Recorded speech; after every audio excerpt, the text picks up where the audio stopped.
Welcome to the Dr. Stephen Greer podcast. I'm Michael Mazzola. I'm a filmmaker who has collaborated with Dr. Greer for many years. I'll be asking a few questions today. Dr. Greer, it's so good to be joined with you today. Where would you like to kick it off?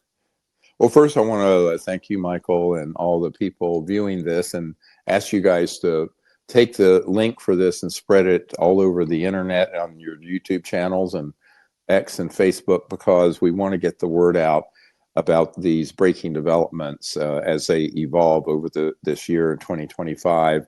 Everyone I'm speaking to in the U.S. government have indicated this is going to be the year of disclosure of all this coming out. It's going to start slowly and then pick up speed. There's just been the smallest tickling of that right now with some whistleblowers coming forward. There are a lot more in the wings. And then there are a number of activities that are to be determined depending on what the incoming Congress and administration will do. So just keep that in mind. And today we really want to focus heavily on the contrasts. And I would call this podcast Military and Corporate Psionic Contact with NHI versus CE5 contact. What's the difference? What are the distinctions? Why are those distinctions important? And why we want to do CE5 contact and not a militaristic contact. So I think people need clarity on that, because a lot of information has recently come out about the government programs about that. And by the way, you should get the CE5 Contact app. You can get it for your smartphones. It's a whole training program in consciousness, remote viewing, contact, all the protocols, how to form a team, the equipment you need, et cetera, and so on. So just remember that. Also, if you want one of these shirts, you can get them at our store. drstephenGreer.com has a link to it. So a lot of people who are on CE5 teams like to have those, and it's just sort of fun. I'm wearing it today because I like blue. It's my favorite color. Yeah, it's totally my favorite color. It's what the Earth looks like from space, like this. So the Earth is so beautiful. And so first, let me lay the foundation of where my comments are coming from. And this is going to disturb a lot of people. So I'll give you a trigger warning right here. In 1991, I wrote a paper, which you can see in our first book, and we can actually, put the cover of this up on the screen. Extraterrestrial Contact, the Evidence and Implications. It came out in the 90s. And it's a collection of white papers and position papers on this subject. One of the early ones I wrote was the comprehensive assessment of the UFO/ETI subject, ETI being extraterrestrial intelligence, now called NHI, non-human intelligence. And in it, I go through a series of analyses. As soon as that hit the early internet, and it did, it got picked up by the aerospace industry and the agency, the CIA and others. And I heard from them directly.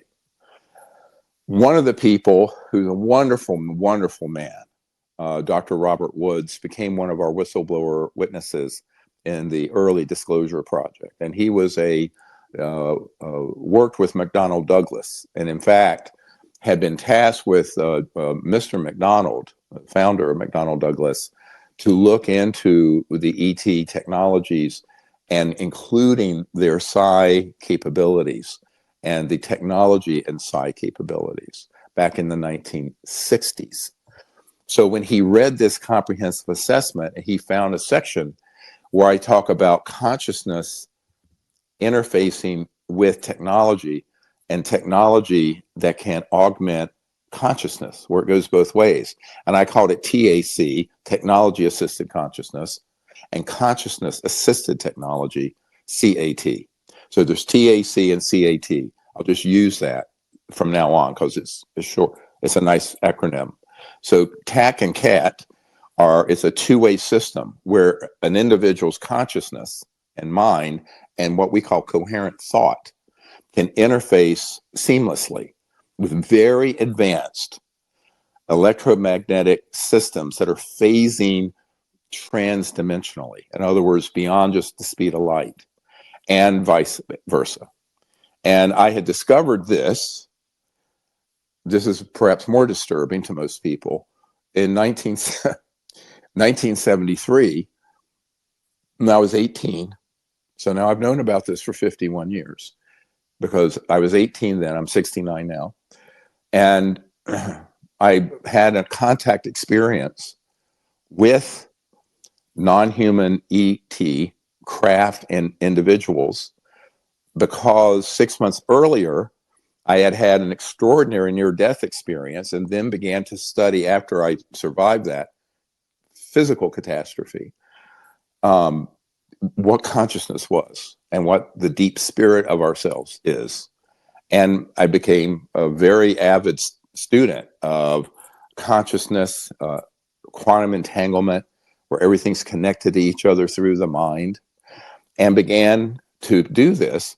And then one night, one fateful night in October 1973, I'm up in the mountains of North Carolina, and I go up to meditate in this remote place up at about 5,200 feet up. And crystal clear day, gorgeous. And there was an ET craft that appeared before sunset in the southwest, close, and it materialized, came into 3D, and vanished. It was exactly the craft my twin sister and some boys in the neighborhood, when I was growing up in North Carolina near Charlotte, saw in 1963 when I was 8 years old. And so I just acknowledged them and didn't think more about it. And I said, well, that's interesting, they're back. And so I go into this very deep meditation. And at the end of it, I come out of this deep state, and I have an experience that was exactly like what I experienced when I died 6 months earlier in March of 1973, where I was, but at this point, instead of being out of my body in space, I was in my body on the ground, but where that state of unity consciousness, the oneness of consciousness that's infinite within all of us, I experienced while my eyes were open. And I thought, well, this is amazing. And this beautiful thought was sent to me. It said, behold, what a beautiful universe God has made. And the whole Milky Way was stretched over. I sort of became one with that. And the whole cosmos while I was in my body. Now remember, this is 1973. I didn't have the knowledge I have now of either ETs, NHI, or even a deep study in consciousness or physics. You know, I had just come out of high school, right? And I was my first semester of college. So this was up in the mountains of North Carolina, by the way. But with that, I then realized that over the crest of the hill was a glow. And it was this craft I'd seen before I went into meditation. And all of a sudden, it didn't walk up, it just appeared, was a person who, in my young man's mind, I thought it was a deer standing on its hind legs, because it had beautiful almond-shaped eyes, and came over and touched. Now, I was wearing a kind of a ski jacket because it was cold. You know, you're up that high in October, and it was really a beautiful crystal clear front. It come in from Canada, you know, where it's chilly at night. And so it probably was in the maybe 30s, 40s. So I had this coat on. I could see the ET. It then became invisible and touched my shoulder, but I could see it indent the puffiness, and I could feel it touch. I could replicate it on you. If I were to touch you, I could tell you exactly the force of how it touched me, very firmly but gently.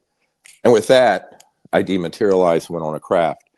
Now, I thought that was about half an hour, maybe 45 minutes. It turned out it was 3 or 4 hours. And that is when I studied and meditated with this group of NHI people to create what we now call the CE5 Contact initiative and protocols. And that's what we're doing. And that's how it started. So that's the genesis of actual CE5 Contact. Very different from what I'm about to talk about.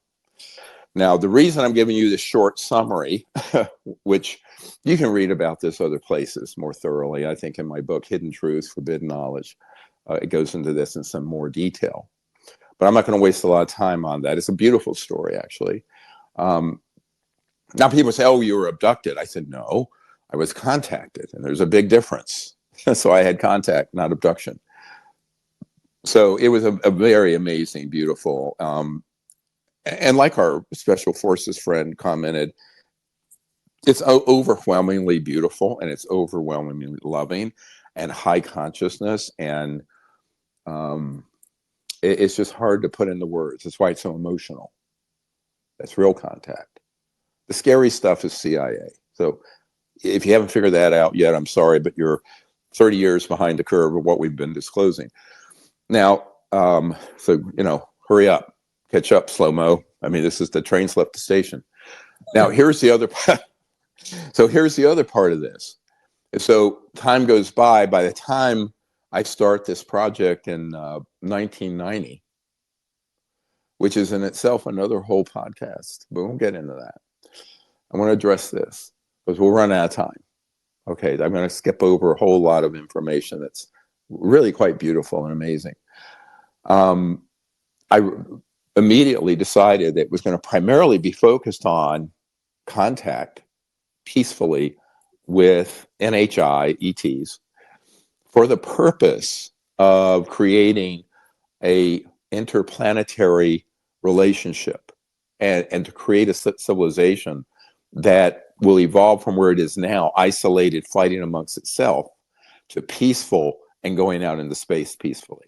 And that was the sort of task I was given to do. So that's the genesis of CE5 Contact. Very, very simple in a way. It's extraordinary to some people, but to me it's very clear and clean and direct and pure. So when I started the project, I started going to, I didn't know anyone anyone related to this subject. So I went to a couple meetings. I went to some UFO organizations annual conference in 1990 in the summer. Got intercepted by some CIA guys who somehow knew who I was, which I was obscure. I'm a doctor, trauma, emergency, and I said, well, how do you know me? But somehow I was on the radar. And then the following year, went to another one where the board of that organization pulled me in. They said, you know, we're all either intelligence or former intelligence officials. I'm not going to say what the organization is, but you would all know it if I spoke it. So I said, well, that's fine. But and they wanted me to be on the board. I said, no, I'm not interested. I don't want to be involved in that sort of thing. Right. And around that same time, a man approached me who was this old curmudgeon, brilliant, genius scientist in his 80s. But in 1956, now think about this, 1956, I was 1 year old. He had invented a very advanced electromagnetic system, like a headset that you could wear.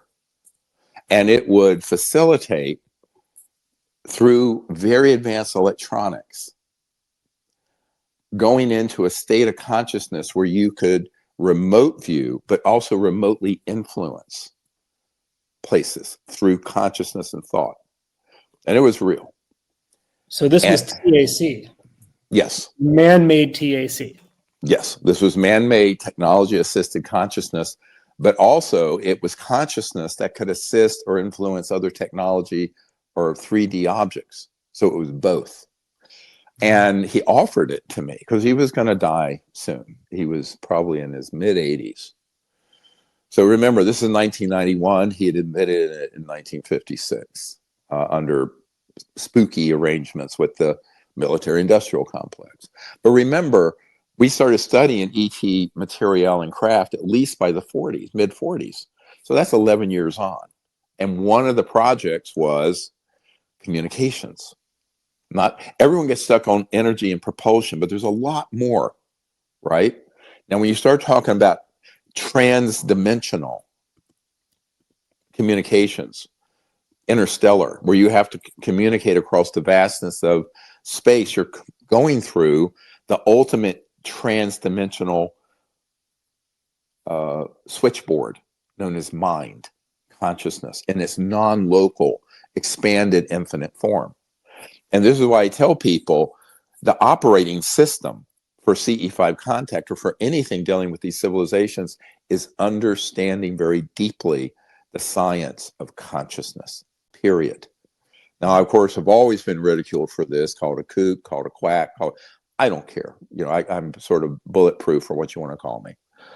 But because I've been called everything over the last 35 years, but that is a fact. Now that's coming out now with what they're talking about with these P3 and psionic programs. But I want to explain the stark difference, very stark. There are 180 degrees diametrically opposed. Now, eventually I told this gentleman, I said, look, if I possess something like that, I'm quite sure I'll be killed. And I don't think that most people are at a level of higher consciousness where they can possess such a technology and not use it for selfish purposes. Because something like that is so powerful. Forget AI. This would be that on mega steroids, right? That is something that there has to be a certain evolution in human consciousness and peaceful consciousness. And I hate to use these old-fashioned terms, altruism and selflessness, before you possess that. Now, I would have been able to possess it and done no harm. But I don't think that that's something that, if you look at the fact that about 12% of humans are sociopaths, and within that category, there are a lot that are psychopaths, who usually become dictators and leaders around the world and CEOs of companies. That is not a great idea, okay?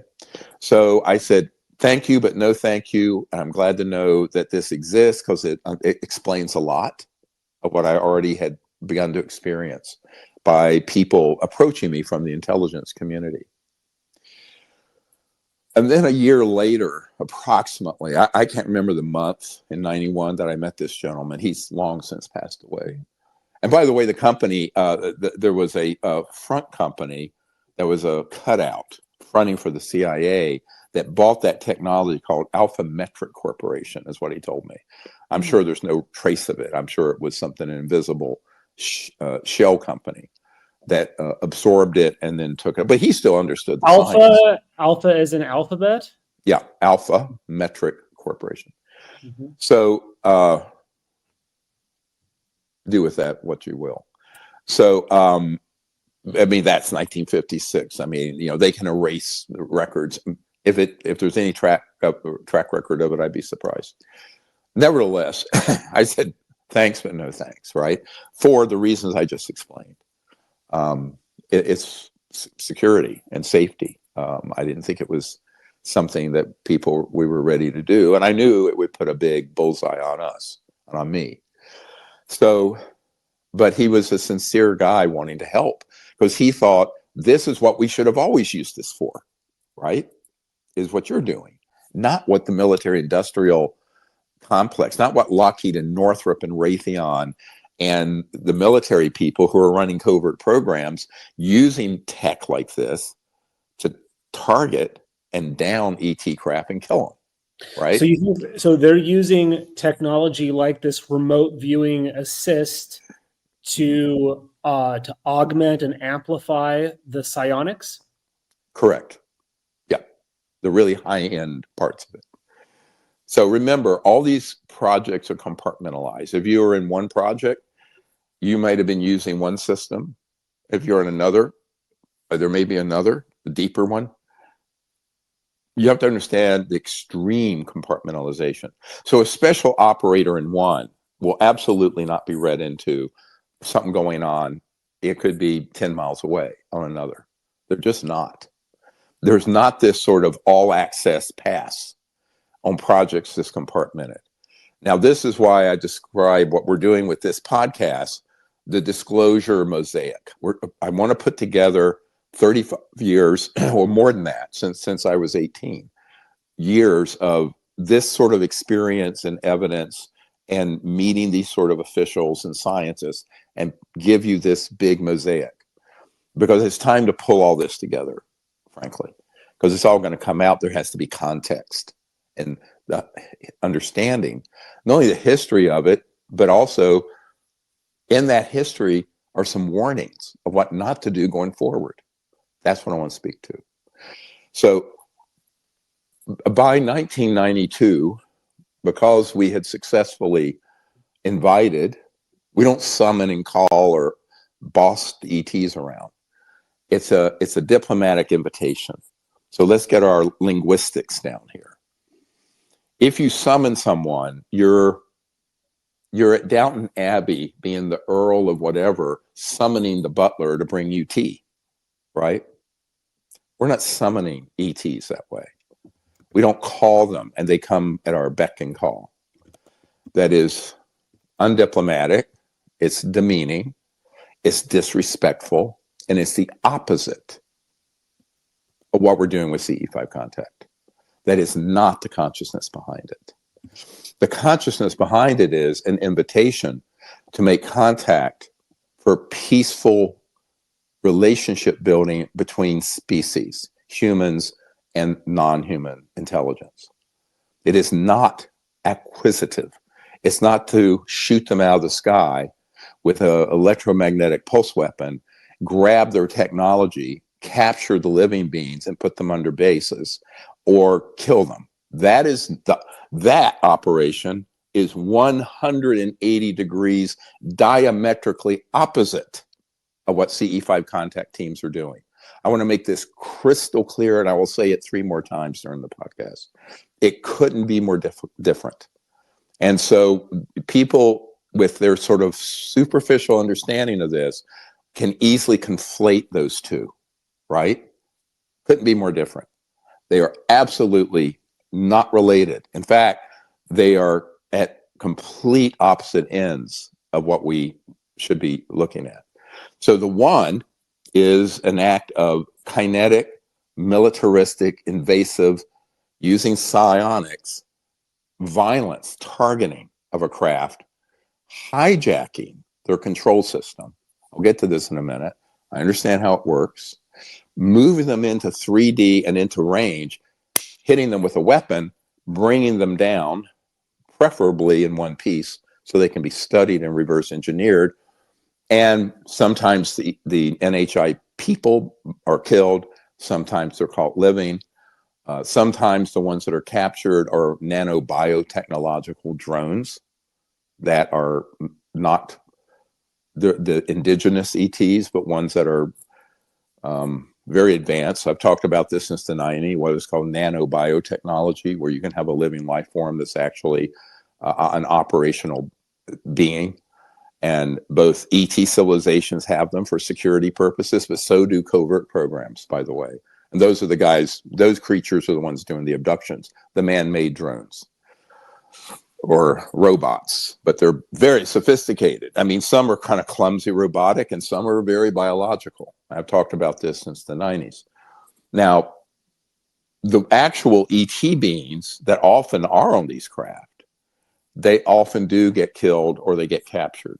And I've been told by many of these special forces guys who've been in these bases that there's a number of them still in captivity, which they euphemistically call, I like the wordage they use, this to sort of whitewash what's going on, refugees. Well, they're not refugees.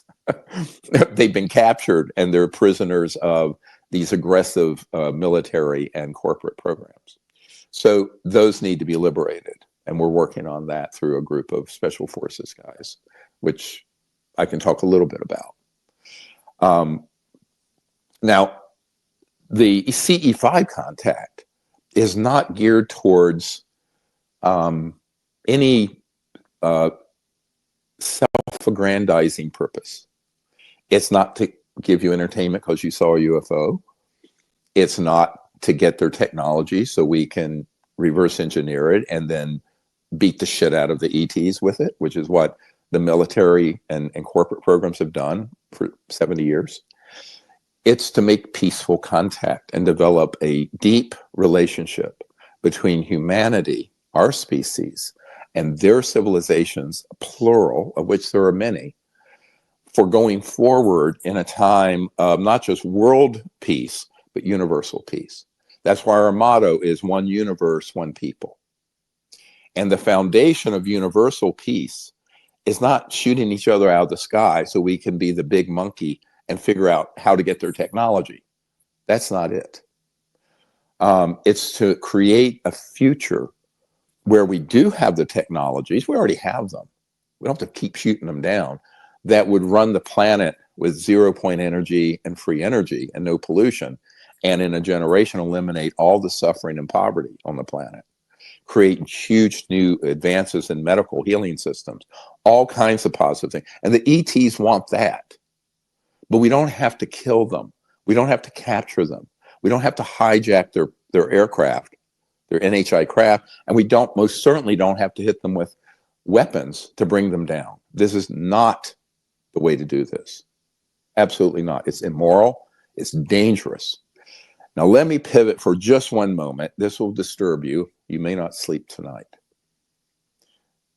And I've known this for some time. But in the last 2 years, I've had 3 separate people who have been in communication centers at classified bases that have told me there has been intercepted communications from NHI, that they're just about fed up with that nonsense of us targeting them, damaging them, captivating their people, and doing this in a kinetic, meaning violent. Kinetic is another euphemism in the military. Just kinetic is just, casualties and destruction, violence manner. And then the problem is, because we have these advanced technologies that are psionic and technological, our craft, the ones that we have that are man-made, have pretty much reached almost an indistinguishable level with the NHI craft or ET craft. But by using this technology in an aggressive military and corporate way to simply get more and more of their stuff, their goodies, their technology, which is what all the billionaires want, right? Because they only think one way. How do I become a trillionaire if I'm a billionaire? That's all they care about, right? These civilizations out in space are absolutely fed up with that. And let me be clear about this. This is a warning and it is a threat. If we stay on that path much longer, the dangers to peaceful civilizations out in space and other trans-dimensional space-based civilizations is that it is untenable. So we're at a crisis and we have to fix it. And the way we're going to fix it is to stand down completely those aggressive weapon systems. Now, one of the executive orders that I have recommended to the incoming president and the Congress is an immediate cessation of the use of those systems that target, bring down these craft through a forced effort as opposed to peaceful contact. So we need to take that sword and all those tools they have, but turn it into this plowshare of open, peaceful contact without the ulterior, selfish motive of let's steal and reverse engineer more of their tech. We've already done that. It's been done for 70, 80 years. We don't need to recreate that wheel. We need to disclose the technologies that already are existing, that are to be used peacefully, not the things that fly, but the energy generation. But we don't need to go from one legacy program to something that would be equally misguided and would be using technologies that are psi related aggressively or in a way that is forced.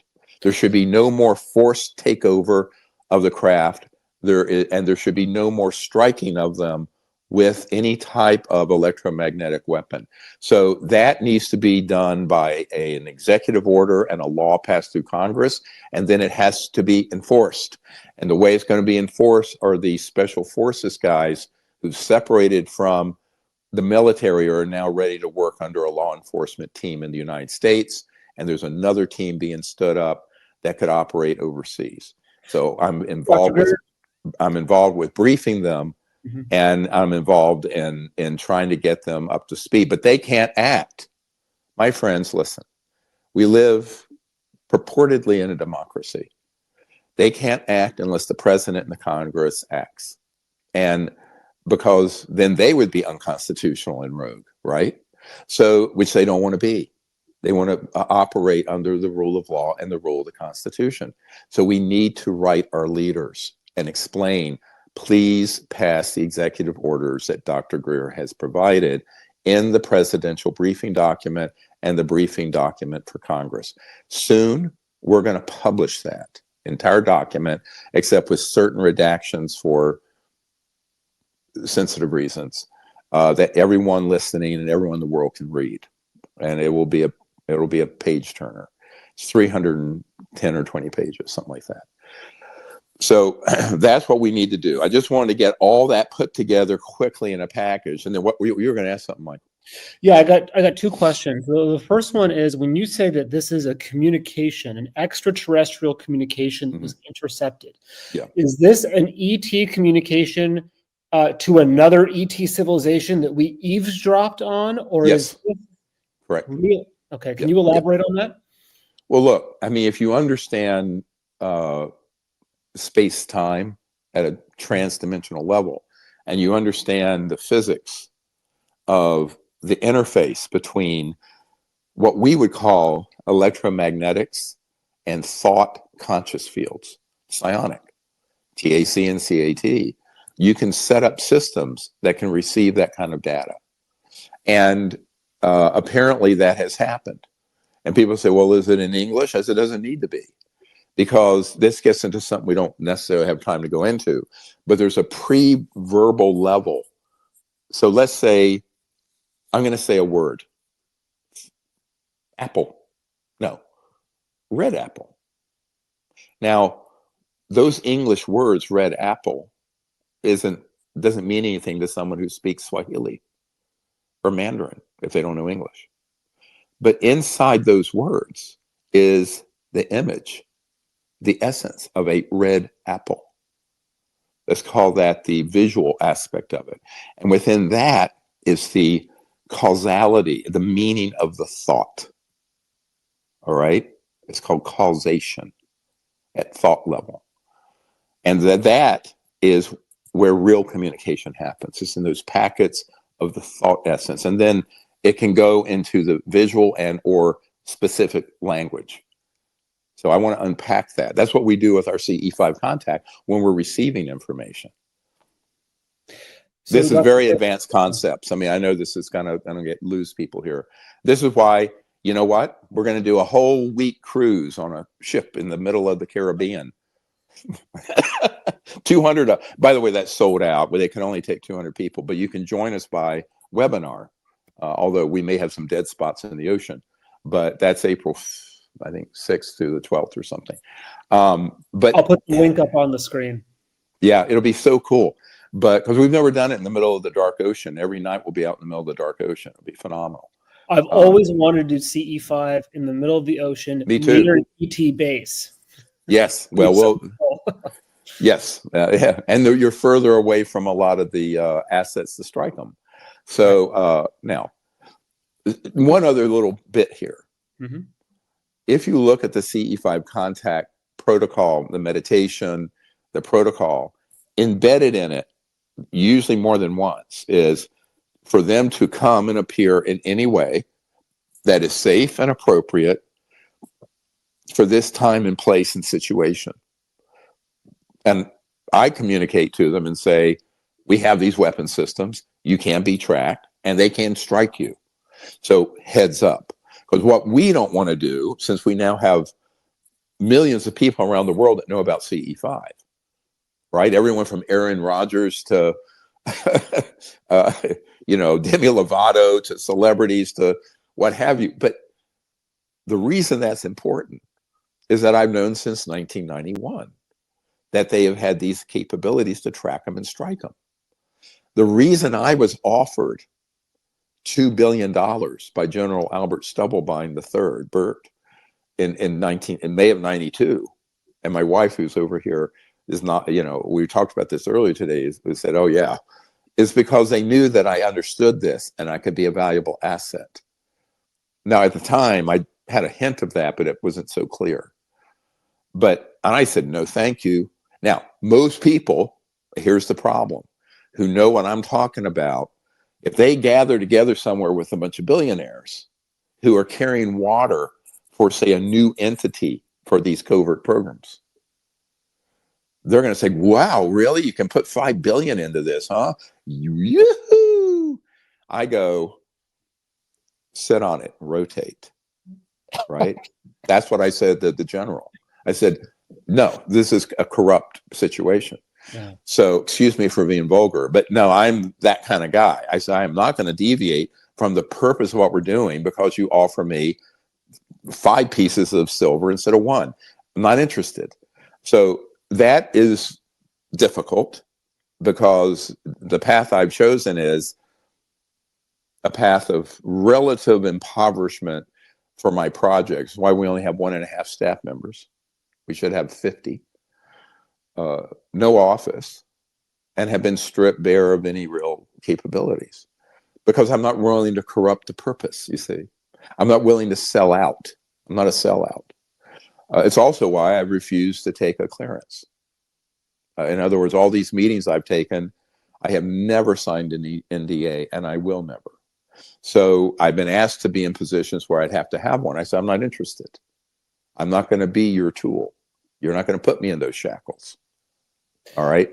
So that's just my philosophy. Everyone has their own role in life. My role in life is to stay out of that. But I do want to tell people who are doing CE5 contact, and everyone listening should start doing it, because when more people do it, here's the beauty of consciousness. 1 and 1 is equal to 10. It's not equal to 2. There is an exponential power of people coming together with a clear consciousness in this higher state of mind, in the meditative state, doing this, that actually alters the course of everyone on Earth, but it sends this beautiful signal out to the non-human civilizations that there are people willing to engage with them for the correct reasons, not the reasons of greed and get their technology and shoot them out of the sky and all the dysfunctional stuff that is the worst of humanity. So there's this other part of humanity that's spiritual and beautiful and forward-looking and wants to carry an ever-advancing civilization forward that isn't based on war and destruction and endless poverty and endless war. That's what the ETs are looking for. Those are the people they're looking for, right?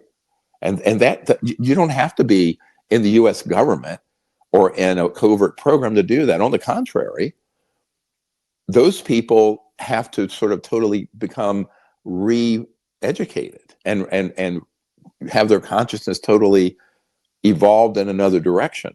Whereas the average person on the street is absolutely ready to do this. This is why the CE5 Contact Initiative is a grassroots. And where I kept it that way. I was advised during the Clinton years, make it a closed elite group, like these elite strike team groups, right? And do it only with a handful of elite people who think because they're rich or powerful, that they should be part of this, but the man on the street shouldn't. And I rejected that. I said, no, this needs to be something where the whole of consciousness of humanity moves in that direction of this beautiful future. Dr. Greer, I have a really important question for you. Yeah. So I guarantee you there's people listening to this right now who are hearing you say, the ETs have drawn a red line in the sand, and if this goes much further, they're not going to put up with it, and they're going to come here and they're going to intervene. And the people hearing this are saying, oh, fantastic, finally, that's exactly what we want. That's what we've been waiting for. So we don't have to do anything. The ETs are going to come and solve it for us.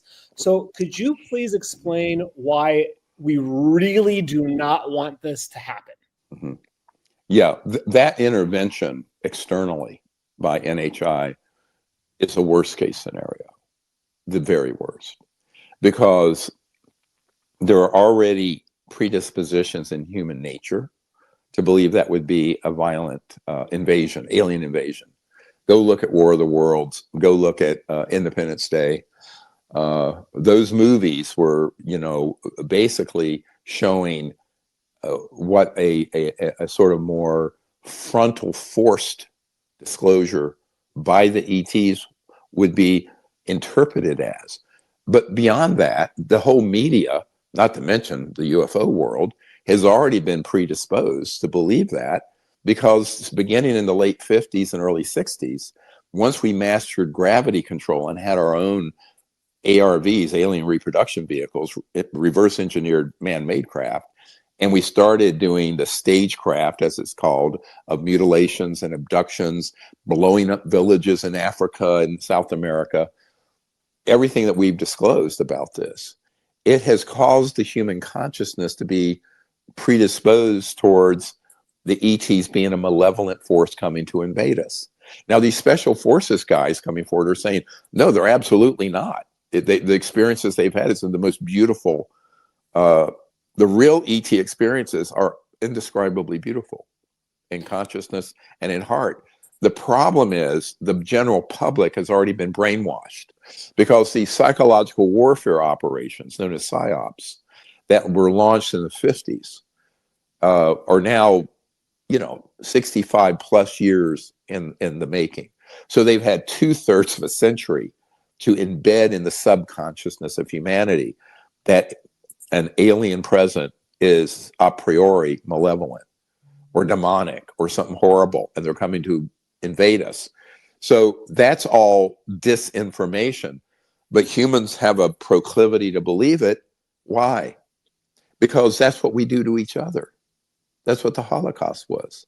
My grandmother was Cherokee. Look at the Trail of Tears. Talk about a Holocaust. This is man's inhumanity to man. We are already conditioned that one more powerful group interfacing with a less technologically advanced group is going to dominate them and destroy them. This has been our human collective conscious experience for thousands of years.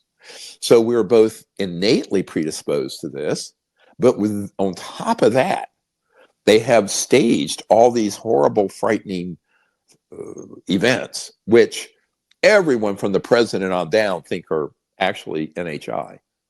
Right. Most of the special forces guys, remember, all these special forces guys have worked in extremely narrow compartmented operations as tactical operators or whatever they were.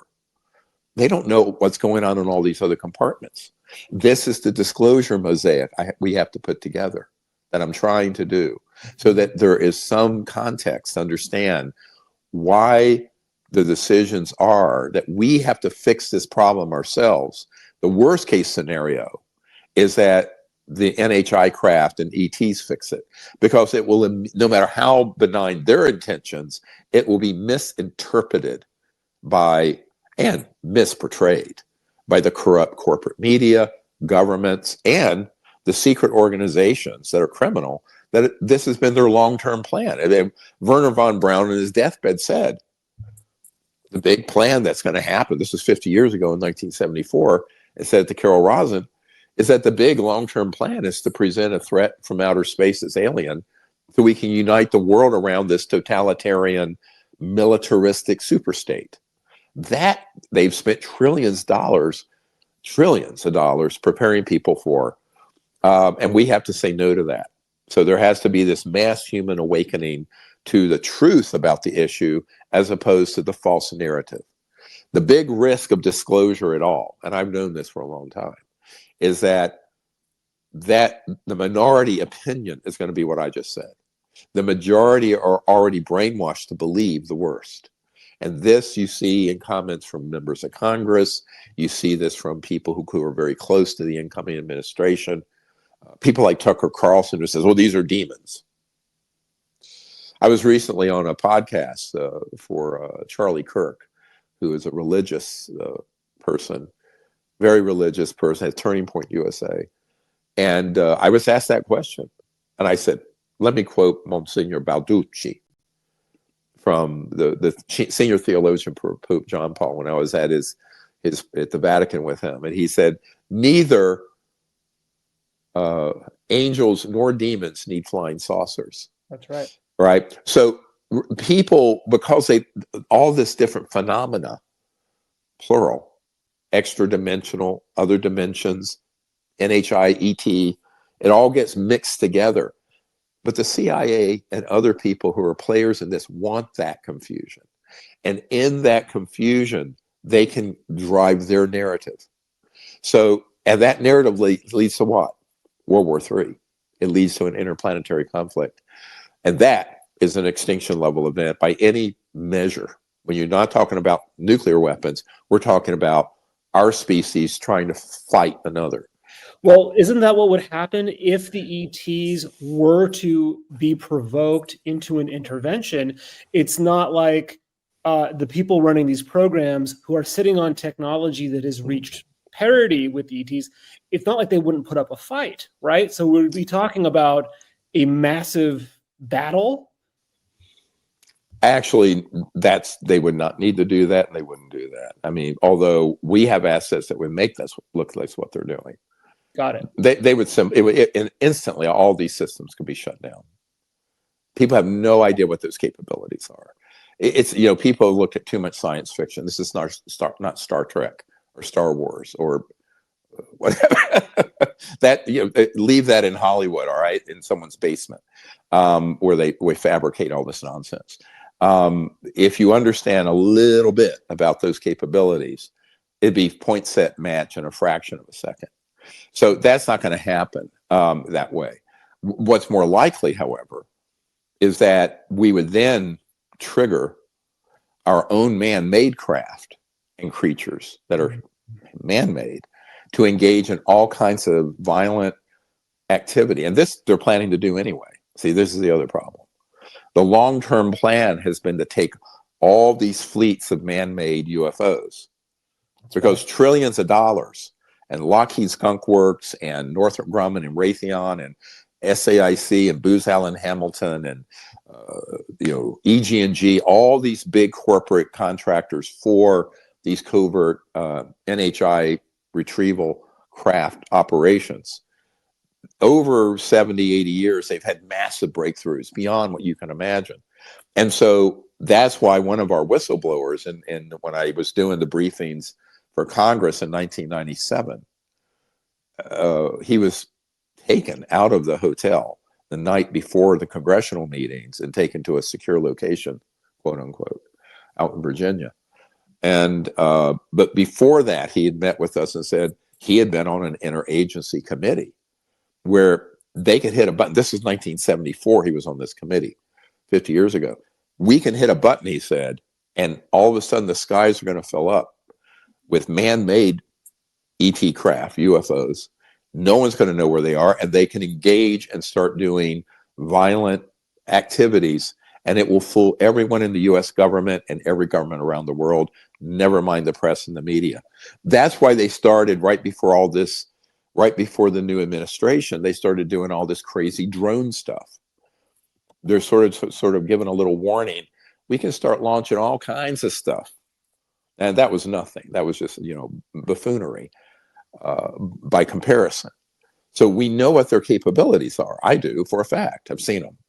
So that's the real danger, which is why, let's pivot back to a point I made a moment ago. It's very important that the current administration, now that they've just come into office on Monday, and the new Congress, move quickly to issue directives to get those sort of capabilities that are human under proper control. Because if they're not, they can launch that false flag operation. Some people call it Project Bluebeam. That's not a term I've heard from any legitimate operative, by the way. Is there a code name to it that you do know of? No. Okay. No. Excuse me. So, but look, if I have that information, when I have it, I share it. If you dredge this stuff off the internet, I ignore it. Remember, I have 765 whistleblowers I've dealt with over the years that I've debriefed and gotten information from. Firsthand people, like the guys just coming forward. They're the, you know, and by the way, what they're sharing about, people forget, in 2001, we did the National Press Club, and we had people there who were on the retrieval teams in the 60s doing precisely what these guys are talking about having done in the 2000s. It's the same thing. So, you know, the only difference is that group possesses, but are not yet releasing, a tranche of dispositive evidence that are located in secure sites. I don't have them. They didn't want me to have them because they thought I'd be killed. They're very sweet. They honestly feel that if I possessed that, I'd be dead. So, and I appreciate that. I mean, people, there's a real sweetness among some of them. I mean, they've been very hardened guys. A lot of them have PTSD and other things from their careers, but they're actually incredibly sweet to me, and they've been very kind in many ways. So, and I appreciate that. I'm not trying to blow off the risk of that, because look, I mean, they do have wet work assassination teams. They go after people that have something that's too hot. And what I was told by those guys, we don't want you to hold this hot potato. It's too dangerous. Yeah. Right. So, Dr. Greer, to round this out, I have one last question. Sure. Just to give clarity to people about CE5, has anybody ever been injured or harmed in any way during a CE5? Mm-hmm. Oh no! I mean, one of the interesting things is, if you're a special forces operator in a very narrowly construed task, you're not going to know the whole, you know, constellation of what's going on. You're not, because you're not going to be. No one has that kind of all access clearance. I've had to put that all together by debriefing nearly 1,000 whistleblowers, right? And being in facilities and seeing these things over 35 years. So, no, and in fact, you know, the injuries that have happened have all been done at the hands of man-made technologies masquerading as alien, or you don't know what it is. You're out there to pick something up. Now, there are a lot of people who have had terrible injuries. I don't diminish Cash Landrum, those poor victims from that event in the 80s, where, you know, there was that test flight of a craft that was ET in origin, but had a nuclear power plant on it that malfunctioned and was spewing radioactive waste on Cash Landrum, this little 5-year-old boy and his mom and his aunt. That event was a total man-made, but covert programs were very happy for the UFO echo chamber of people with no knowledge to say it was alien. Well, it wasn't. There were 4 human pilots on that, and it was a man-made plutonium thing. So what people need to realize is that whether it's a violent abduction, a mutilation, human experimentation, animal mutilation, human mutilations, these are all being done by humans. Anyone who's had actual contact with the ETs, NHI consciousness, including these special forces guys, they speak of it in the opposite direction. Now, on the other end of it, so let me put this in perspective. I have been doing CE5 contact for 51 plus years. Never been injured, never had a bad experience. I have been on expeditions with thousands of people that I've led all over the world. We've had the most beautiful experiences. No one's ever been injured. But there are many, many people who've been healed. You look at the CE Close Encounters of the Fifth Kind movie, and Ed Moen. He had since he was a teenager, he couldn't hear at all, barely, even with hearing aids. And when we had that contact with what the ET, we can put this picture of up called the Healer. then he continued to connect to that being throughout the night. He woke up the next morning totally healed, because he didn't go there to be healed. He was there sincerely as an ambassador. We call these people ambassadors to the universe. But at the end of the night, he had to go to bed, and it became this beautiful red light sphere. And he asked, "Could you do something with I just can't hear what Dr. Greer's saying and what the group's saying." The next morning, he woke up completely healed. Now, I can tell you a dozen stories like that more over the years. So far from being injured, the CE5 participants have often, not that they're going there for that ulterior selfish purpose, but they often will, if they're in a pure enough heart and they make that connection with the ETs, they will have extraordinary hearing. I mean, we're talking people with, I had one man who had multiple back surgeries, chronic debilitating back pain for all of his adult life. And we were in the circle doing the meditation. There was this beautiful ET vehicle that transdimensionally enveloped us. And that night, he was healed, never had any back problems. We had a member of our team who had a really bad knee. And one night after we had been out, and this was a couple years ago in Joshua Tree, and she was in her room after we had our post CE5, what we call conviviality and babitas. And we have I call it our circle of love and dysfunction, where we have a little party at 2, 3, 4 in the morning. You know this, Michael. I mean, I like to have fun. If you don't have fun doing this, you're going to eat your gun. It's that simple. So, and so she, late at night, she said had been earlier that night, these 2 ETs, you can see a picture of it, that looked like these conehead ETs sitting in our chairs. We'd gone inside because it was so cold. It was like 18 degrees in Joshua Tree. It was this freak cold front that came through. So that night at the end, she said she connected to in consciousness telepathically to those ETs and said, "God, my knee is really killing me." And all of a sudden there were 3 beautiful blue spheres that were outside her patio door from her room. And they came in. And then she was almost like put in sort of a peaceful anesthesia. And she said she just laid down and went to sleep. And when she woke up the next morning, they had done some kind of work on her knee, and it was totally fixed. So I could tell you the story. We don't have enough time to tell you all these stories. Mm-hmm. And so I just tell people, and remember, I was supposed to die in 1996 and 97. I had an electronic warfare system put a terrible, aggressive metastatic cancer on me. Right. And I was healed.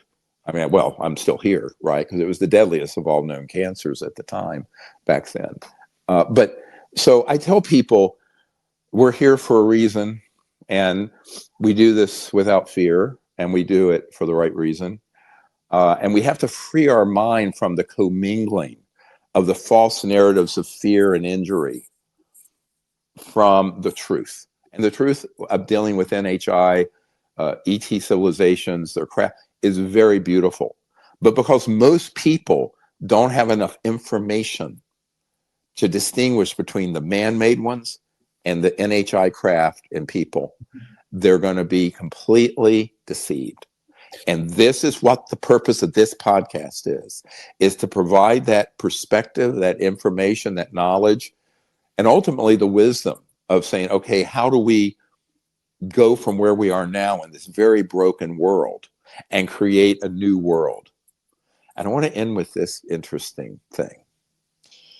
You know, one of the little clips that they let out was this craft that looked like an egg. And that's a very well-known shape, by the way. It's not the only one. There are hundreds of different craft and shape and sizes. And they're not very big, 20, 30 feet. Some are bigger.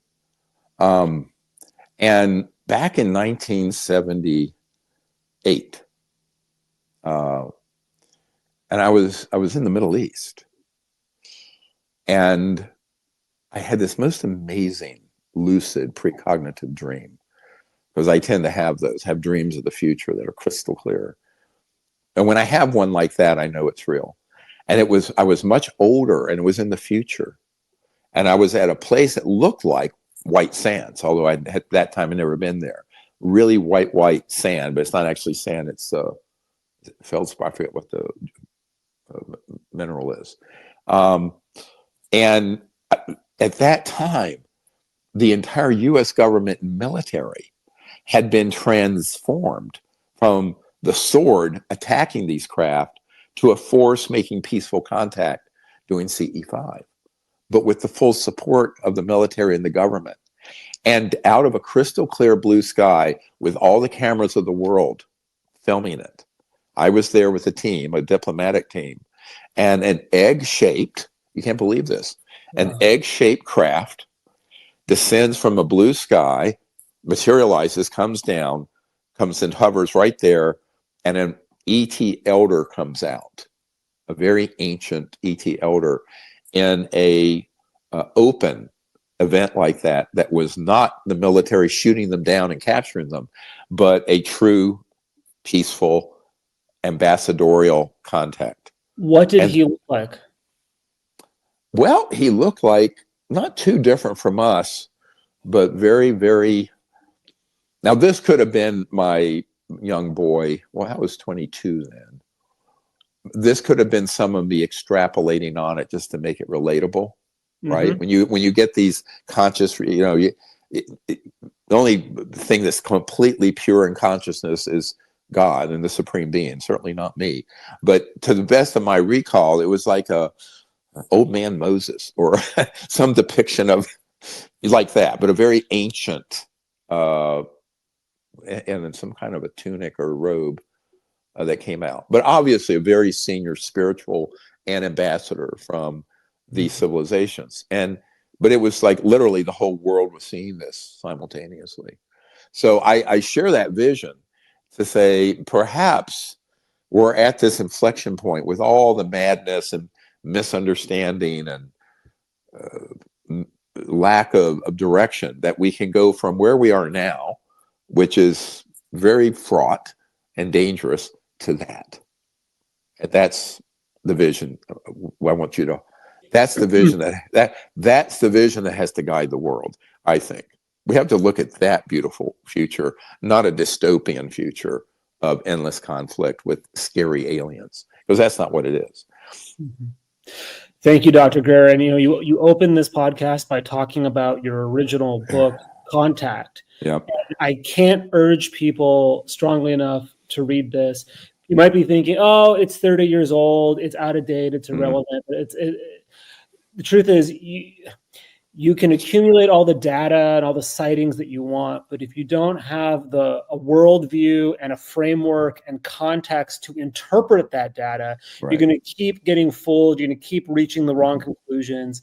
And that book, more than anything else, gave me the framework to understand what's happening now, almost 30 years after you wrote it. So I can't recommend it strongly enough to everybody. Right. Well, thank you, everyone. And we'll be doing these every week or so, and sometimes more when there's breaking news that I need to address. So share this with everyone in your network, because this is how we get the word out. And I appreciate everyone's support. And if you want to do a deep dive on more of this information, you can go to dpiarchive.com. It's the Disclosure Project Intelligence Archive.